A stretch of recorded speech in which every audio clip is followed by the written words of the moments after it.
মাহিরের হাইটের সাথে আমি জুবায়েদের হাইট মিলানোর চেষ্টা করেছি এবং পুলিশের রিপোর্ট অনুযায়ী যেটা আমরা দেখতে পেয়েছি যে একটা মাত্র পুষেই জুবায়েদ নিহত হয়ে গেছে। আমি এই হিসাবটা কোনো ক্রমেই মিলাতে পারি না। মাহিরের মতো একটা ছেলে, এই হাইটের ছেলে, এই ওয়েটের ছেলে, জুবায়েদের মতো এত হাইটের একটা ছেলে এবং ওয়েটের ছেলেকে একটা পুশ দিয়েই মেরে ফেলতে পারে না। এটা জাস্ট আমার ব্যক্তিগত একটা ধারণা। তাহলে আমি কি এটা ধারণা করব যে মাহির যদি জুবায়েদকে প্রেমের কারণে আক্রোশবশত অ্যাটাক করে থাকে?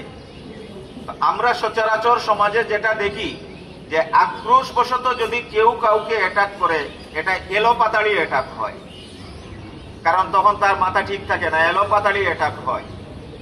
আবার এইটাও দেখি সমাজে যে কেউ কাউকে যদি টার্গেট কিলিং করে তাহলে সেখানে প্রফেশনাল কিলারকে ভাড়া করা হয় এবং প্রফেশনাল কিলার কিন্তু একটা এটেমি নেয় এবং সেই এটেমি কিন্তু সফল হয়।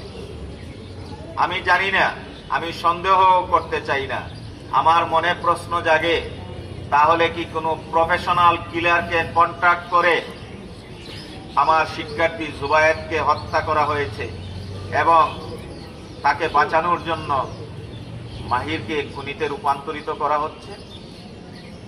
এই প্রশ্নের আনসার আমাদেরকে জানতেই হবে, কারণ সারকামস্টান্স যা, এইটার সাথে বাস্তবতার কিন্তু কোনো মিল পাওয়া যায় না। আর আরেকটি বিষয়, আমি এটি নিয়ে কালকেও কথা বলেছি,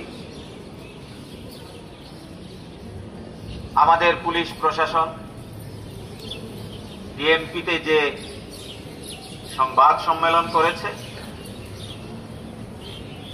সেখানে ত্রিভুজ একটি প্রেমের গল্প সাজানোর চেষ্টা করেছে।